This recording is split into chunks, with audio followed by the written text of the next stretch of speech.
2 பொண்ணுங்களா சேர்ந்து நம்ம ஒரு ஸ்டால் மாதிரி வச்சு கேக் வீட்டிலேயே ப்ரிப்பேர் பண்ணி நம்ம எடுத்துகிட்டு போய் சேல் பண்ணி அது சேல் பண்ணுறதே ஒரு வெற்றி தான். இருந்தாலுமே அது வந்து சர்வே பண்ணுறது ரொம்ப கஷ்டமாக இருக்குது. என்ன ஏன் அப்படி பேசுகிற அப்படின்னு கேட்டிங்கன்னா, ஏன்னா அக்கம் பக்கம் கடை வச்சுருக்கிறவங்க வந்து அவங்க மட்டும்தான் சேல் பண்ணணுன்ற மாதிரி ஒரு எண்ணத்தில் இருக்காங்க. நம்மளுக்கும் அவங்களுக்கும் காம்படிஷனே இல்லை. இருந்தாலுமே நம்மளை வந்து குடைச்சல் கொடுத்துட்டே இருக்காங்க. ஏதாச்சும் ஒன்று பண்ணிகிட்டே இருக்காங்க.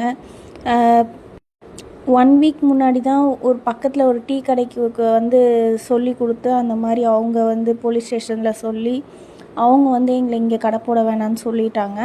நாங்கள் பக்கத்துலேயே ஏற்கனவே போட்ட இடத்துலையே போட்டுட்டோம்.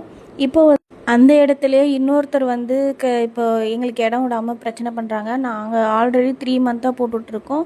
அவங்க 2 நாளாக வந்துட்டு நான் ஒரு 3 வருஷமாக இங்கே தான் இருக்கேன்னு சொல்லி சண்டை போடுறாங்க. இதுக்கு ஏதாவது வழி இருந்தால் எனக்கு கண்டிப்பாக சொல்லுங்கள். இதுக்கு என்ன மாதிரி நம்ம ஸ்டெப் எடுத்தால் இதுக்கு கொஞ்சம் ஹெல்ப்ஃபுல்லாக இருக்கும்னு சொல்லிட்டு எனக்கு கமெண்ட் பண்ணுங்கள். Thank you for